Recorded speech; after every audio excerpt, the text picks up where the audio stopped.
One take, Carol, they call me. Okay. One take, Carol, they call me John. Okay, here it comes. Hi, this is Sarah Carroll, and you're listening to Retrospectives with John Broughton on 3SER KC Radio. Comfy and set to go? Yeah, no worries, Phil. Okay. Hey, congratulations! A fantastic new record, and you've got you've got the launch coming up on June the 5th. Tell us about the Psychedelic Wild Men who'll be playing with you. Well, the Psychedelic Wild Men started life as the really nice guys, because they all are just the most divine people. They're guys that I've been playing with for the last probably 5 or 6 years. And one of them in particular I've worked with quite closely. In fact, he produced the last album that I made. That's Marcel Borak, who's the guitarist.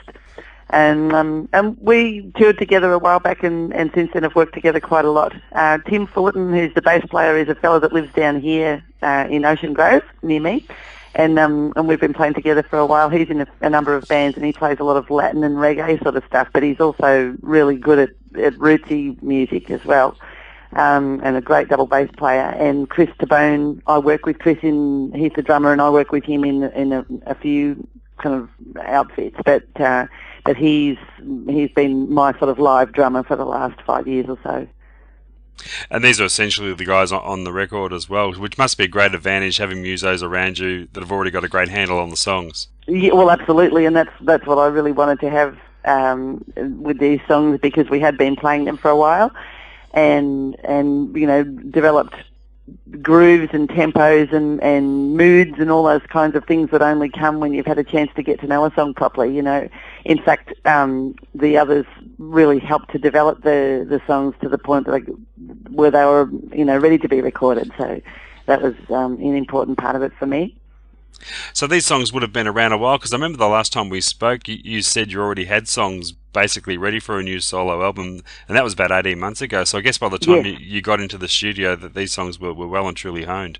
Yeah, there wasn't really a brand new song, although a couple of them were needed to be sort of, what would you say, worked out in the studio. There is a thing where you get into a studio, you might think that you've got something worked out, and then when you go to record it, it actually turns out not to be how you thought it was going to be at all. And there was one song in particular, which was the song "I'm Not a Toy," which is a very simple little song. You might think was kind of a throwaway, easy one to get down, but we tried a couple of different approaches to it, and I really wanted a particular sound, but had trouble getting to it, you know, and eventually we got there, and I'm really happy with how it's come up. But yes, there's a distinct advantage, I think, to having blooded songs, as they say, live before you record them. But as you say, just the same new ideas do still spring up during the recording process. Absolutely, which is a great part of it. Yeah, absolutely. And you need. I took less time to record this album than I had done the previous one, but I still had sufficient time, I think, to put things down, go away and listen to them, and you know, mull over things that might work better in a different way and that sort of thing. So yes, there's nothing like the microscope of the studio, that's for sure. And not out with Croxton Records this time. Is there a story there? Well, Croxton has kind of folded because Mick got too busy with other things to do the label anymore. It wasn't because he didn't want to continue. He was very keen to, but it just proved too much work, I guess, to somebody who has got a music career of his own. If it wasn't for that, and he wasn't doing anything else apart from the label, it would have been a different story. But he's got a thriving career of his own, and he needed to focus on that. So much to all our regret, because it was a lovely family and a great experience for me to be part of something like that. We had to all cut ties, but it hasn't been any disadvantage really, except that, you know, the support that you get at the production stage wasn't there this time, but we were able to raise the funds and get it happening. And I feel that there's been some capital built in my time with Croxton and Mick that I can continue to trade on in terms of, you know, being considered to be a serious artist and my work to be of sufficient quality to be included in that group of artists that were on Croxton, and I like to think that kind of endorsement will continue to carry weight. No and doubt. Mick will continue to support me in whatever way he can, and he's undertaken to do that, and I really appreciate that. Tell us about the studios where it was recorded, Fat Sound Studios. It sounds like you're pretty comfortable there. Yeah, look, I've worked at Fat Sound a lot over the last probably 10 years, I'd say, in various situations. I did the first recording, I think, there with a trio that I was in, a hillbilly trio called the O-Phase. And then Git made 2 recordings there, the band that I was in with Susanna Espy and Trish Anderson. Mm-hmm. We recorded a full-length album there and an EP. And yeah, I've done lots of stuff there. I did my first full-length album and my EP in there. So I guess I've been in there probably half a dozen times with various projects over the years, and Barry and I work well together. I love him dearly, and we have a lot of success in the studio. I think I've been very happy with everything that we've done.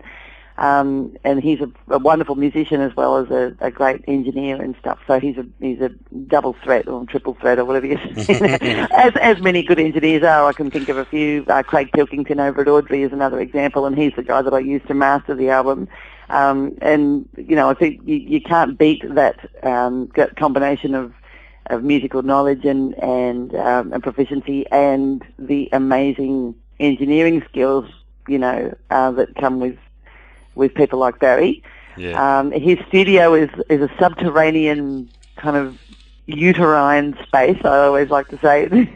Sort of back to the womb feeling about it, which is a bit of a drag when it rains heavily, because he's been having a bit of trouble with flooding lately, the poor guy. But the building it's in is the what's the name of it? Rubber Records building on the corner of Spencer and Dudley Streets in West Melbourne. Yep. And so you go sort of underground underneath that and just sort of disappear into a wholly private realm, which is great, and you really feel very cut off from the rest of the world when you're down there, and I think it's good to have that isolation, I saw you mention where it's like a great mix of classic recording technology but modern technology there as well. Yes, that's right, yeah. Yeah, he wasn't using his tape machine this time, although I have used that in the past. The tape machine's on the fritz at the moment, but he's getting it fixed. So we used, his great old mics, reverb plate and echo units and all the sort of technology, all the ancient stuff that he's got that he's a great collector of and loves. And then, you've got this incredibly rapid fire sort of digital mixing and editing technology as well that you can use. So yeah, it's a perfect combination, I think. Apart from the guys in your regular band, another great roll call of guest musicians there as well. You must pinch yourself sometimes when you've realised some of the great people you've got at hand there. Yes, absolutely. Yeah, I'm very fortunate that they consider my material to be enjoyable enough. I guess that's the main thing. They're sure as hell not in it for the money. But none of us is, I guess. We love to work together. All the people that I've used on the album are people who I've recorded with on their records, and they record with me on mine. And there's a wonderful communal sensibility which dictates basically that you do what you can for your mates, and I've been just humbled and astounded time and time again when I hear what they contribute to my music and how highly elevated it becomes, as a result of what they do. And so I mean, of course, I'm incredibly fortunate, and yes, a bit of pinching going on. And just, when Lee, because Lee Ivan, the steel player, he lives in Tamworth, and he wasn't handy in town this time, so he basically contributed his parts from his studio in Tamworth and sent them down to us. So we imported those, which was very modern of us, I think. And when I heard what he'd done with the Nymagee Sun Goes Down, the pedal steel parts that he recorded for that, it sounded like he was standing next to me when he recorded it, and we did it together, and the sensitivity that he showed and just the amazing kind of awareness of what everybody else had already done, and then he put his stuff on top of that, and it was just a completely musical thing to do, and so lovely. I was just gobsmacked. I actually got teary when I was listening to it, and couldn't believe how beautiful it was. Someone who's a lot handier to you is one of Australia's finest, if not the finest, harmonica player in the country, right under your roof there. And it'd be hard to imagine him not being on one of your records. Well, I've said many times that I wouldn't make one. I wouldn't make a record without Chris. You know, he has been part of everything I've done with Git and various other things as well. And you know, he and I work together from time to time. In fact, we've just come back from a lovely tour over to South Australia with where he and I did gigs with the Yearlings and had a fantastic time doing that. And the gigs that we did together were really, really good, and we both felt really happy about that. And we've got a little bit of stuff coming up throughout the year. You know, he and I don't get to work live together as much as some other musical couples do, but because we've each got our own bands and own stuff going on. And I think it's good, you know, because we sort of, I guess we have different styles, you know, too, but we do have like a Venn diagram. We have these areas of overlap, you know, and those are the places where we can operate, you know, and create something quite unique, I think. And having said that, you know, the contribution that he makes to Home and Heart when he plays on Skate Park is just classic, you know, blues rock harmonica solo that he played, and then the interaction with Marcel on the guitar is also really, like, when I was recording the vocal for that track, they had already put down that stuff, and I was listening to it as I sang, and I think you can hear me nearly laugh about 3 times in the interview because it was so great and you know, just fantastically humorous playing from both of them, but also really rocking. You know, it's a top track of that one. I really like it. Let's talk about some of the songs. I saw Little Reunion described as an ode to friendship. Was there anyone in particular the inspiration for that song? Well, actually, yes. It was written when I was working with Marcel on Wahine. Mm-hmm. And I was going down to him probably once a week or once a fortnight, and we had such a good time, you know, making that record. And it struck me one time that, you know, I'm always sorry to say goodbye at the end of the day and go home, but you know, we both had, you know, we've both got other stuff that we've got to do and all that sort of stuff. But it's quite a precious thing that you have when you create that sort of, you have that sort of creative intimacy, which is a relationship that you develop with the musicians you work with, and it's not like any other kind of relationship. It is, you know, fundamentally a friendship, but it's more than that. And just I was trying to sort of convey how special those times were for me, and I wanted to give Marcel that gift of saying that in the song. One song I loved even before I ever heard it, just for the title alone, is Ukulele Bitch Fight. I read that you wrote it while waiting for an interview at Centrelink, is that right? Yes, I did. I had the lick, I had the ukulele, I'd written the music, you know, or sort of come up with that riff anyway, and I didn't actually have the ukulele in my hands at Centrelink, although I probably should have, because it would have made the bloody thing a lot more fun for everybody. But although maybe not. You know? Think about that sort of nightmarish experience of waiting in a queue or sitting in the chair and not knowing what they're going to say, and that's all horrible. And anyway, so I was sitting there and just, I don't know, maybe just picking up on the kind of vibes that were going on around me, and feeling a bit sort of cacked off with the whole thing myself. And it just sort of, like the idea of a slapping competition just sort of came to me. And then I thought, what if we did it with ukuleles? How funny would that be? And I got a bit of paper out and just wrote it down, and out she came. Does that happen often? I was giggling like an idiot. Can that happen often when you're just inspired to put pen to paper like that spontaneously? Sure. Yeah. Yeah, it happened on the Westgate Bridge when I was stuck in traffic one time. Got a bit of paper out and started scribbling. You can sing, like a lot of people carry little recording devices around with them. I've got one of those as well, and I don't use it as much as I should. Often ideas come through and then disappear, and you think, I'll write that down when I get home, and then you get home and it's gone.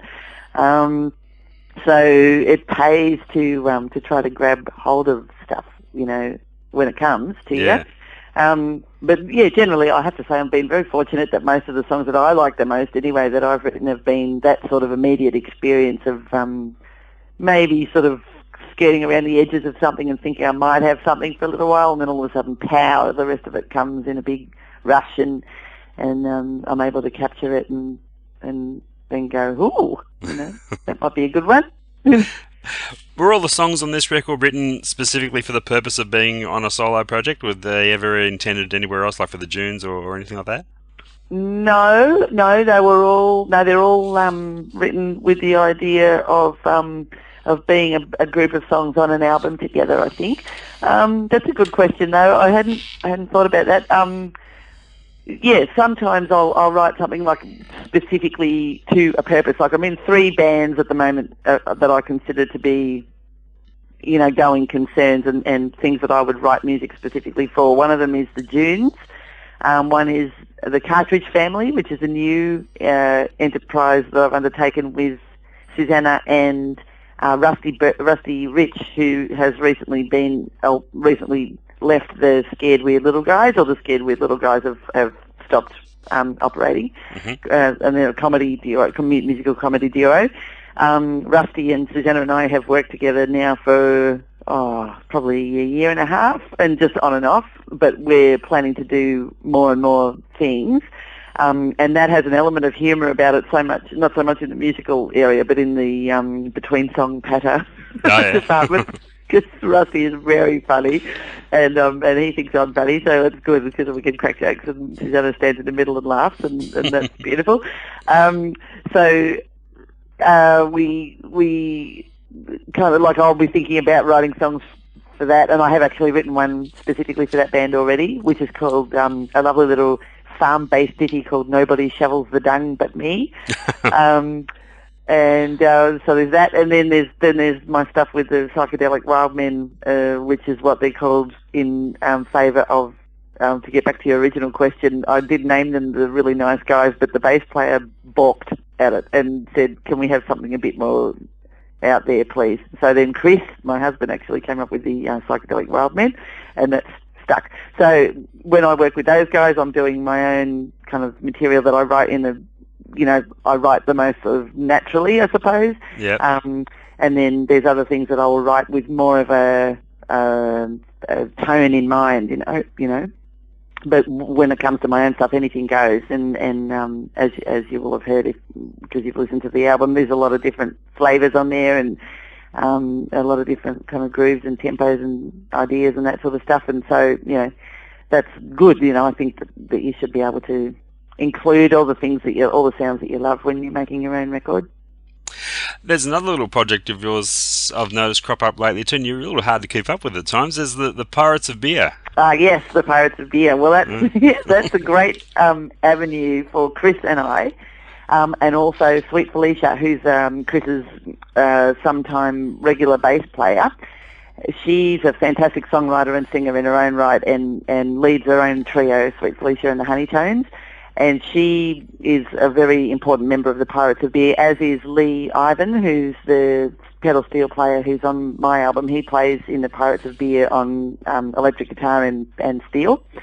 And we also have Big Boy Lemonade on the keyboard, who's a great Melbourne piano player, and Jason Leasoon on the drums, who plays with Chris a lot as well. And when we're in Tamworth, we use Ronnie Rindo on drums, and he's a fantastic Tamworth drummer.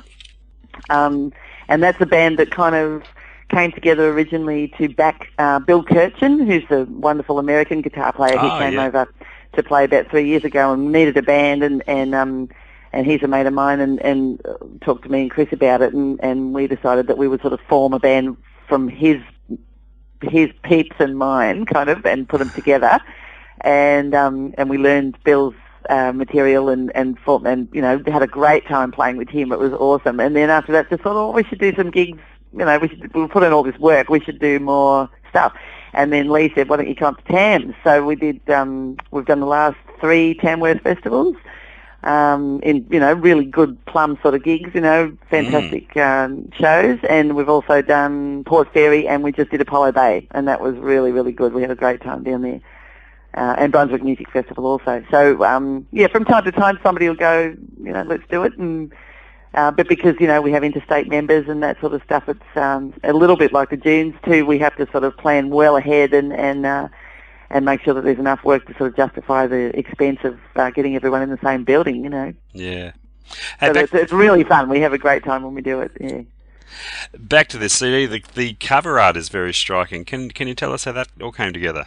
Certainly, yes. The lady who did the work for Wahine, my previous album, did that work as a learning experience and a kind of a project that where she wanted to sort of develop her graphic arts skills and learning to use the computer programs necessary to put together a piece of CD artwork. And she hadn't done that before, so she asked if she could do my CD artwork as her, I guess you would say, her study, and she did such a beautiful job, and I was astounded at the quality of her work, and I got to know her fine artwork better as well as a result of that, and looking at her paintings and drawings and stuff are exquisitely beautiful. And when she's a Geelong girl, and when it came time to get the artwork together for Home and Heart, I called her up and said, look, this time we'll do it professionally because you did such a great job with the last one, and I'd like to engage your services again, please. And she said, yes, lovely. And we had like a month and a half, and I said, I don't know if it's possible for you to pull it together this quick, but here's the tracks, here's the text, here's the pictures, go. And she came back to me within like a week with a fantastic sort of template, and we just tweaked it a little, and the result is what you see. And she's a marvelous girl, and a great artist. Her name's Jessie Riches, and she has a website that you can look at, which is, I think, jessiericesoriginalart.com, and Facebook and MySpace and all that caper. So yeah, very well worth checking out what the other things that she does as well. No, it's great to see. Album cover art's been a bit of a dying art form since the demise of vinyl, so it's great to see some effort put in. Oh yeah, well I'd love to see that album cover, 12 inches size. It'd be just awesome. But one day maybe. Another art form that's probably died off a little bit since vinyl is sequencing of tracks, when people can just program them any way they want. Did you put a lot of thought into the sequencing of the tracks? Absolutely, yeah. It took a month. It took a couple of months to work it out. I think it's incredibly important, and I'm also often the person in live situations who works out set lists, and that sort of default come to me. I'm not sure exactly how I ended up being that person, but maybe my radio experience had something to do with it. Yeah. I think that if you have, radio show experience, as you would fully understand, the need to kind of pace a show and lead harmoniously from one piece into another, or not. There's a lot of things to think about and a lot of ways you can come at it. With album sequencing, I've always taken that very seriously because I've listened to so many thousands of records, and some strike you as very, very successful in that regard, and some will pull you sort of out of your listening experience and make you think, I think that could have been thought through better, or there's even things like there's too long a gap in between these songs. Or I love the way that some albums, for example, Ween's last album, La Cucaracha. I'm not sure if you've heard that record or not. No, I haven't. There's a few really great and very skillfully done segues between songs, which I haven't done on my album per se, but I have borne in mind that idea of keeping the listener there, keeping the listener switched on and engaged, and not allowing the attention to lag, and making sure that there's something that works after you've finished listening to one thing, that the next thing that you hear next thing you hear works and fits and leads you on. You want the person to. Ideally, I would love a person to sit and listen to the whole thing end to end. And that was what I sort of had in mind. Now I know that a lot of people don't do that, and I'm the same. I'll often listen to about halfway through. So I've also thought about that with regard to the way the album is sort of in thirds. Like there's a first third of the album which is quite up tempo and light sounding. Then the second third is more the introspective and acoustic sort of stuff, and that starts off with that song Little Reunion. There's a sort of conscious taking down of pace there, and yep. a more introspective sort of mood. And then towards the end, the sort of songs that are a little bit more unusual, I guess, are there. And then the very last song is the one that leaves the person hopefully feeling like they would like to go back and listen to it again. You know, it's a sort of, there's an invitational sort of mood to that, and it's a mournful song, but it's, you know, I like to think that it sort of softens the listener and makes them think, you know, either, that was nice, or, you know, I want to go back and rock out again, you know. So that, yes, to give a short answer, yes, album sequencing to me is very important. Well, you chose a great opener with New Shoes. It's a perfect album opener, an infectious hook, and I guess in the good old days of radio, you'd call it a radio-friendly track. Well, great. I'm glad to hear you say that, because I definitely thought once we had the track bed for it, I guess you'd say the band track recorded right from that point, and I was thinking, you know, the way that Marcel's guitar brings it in, and there's the beautiful drums when they come in, and bass and stuff, and it's very welcoming to me and inviting, and I'm glad to hear you say that it's a successful opener, because I felt the same way. Love the track Ponty Wood. I saw you describe that as an occasion whilst you dreamed of playing with Andy Baylor one night. That's right, I did, yes. And Andy and I have played it a number of times together, and in a bizarre sort of art becomes life twist. But I wanted Glennie to play it on the record because we've been playing it in the Dunes. Yep. And she's worked up just this fabulous, you know, well, you hear just the rawness of it is wonderful, and so much emotion in it, and I just love the fiddle playing. It's awesome. So so I did dream that song. Yeah. Crazy.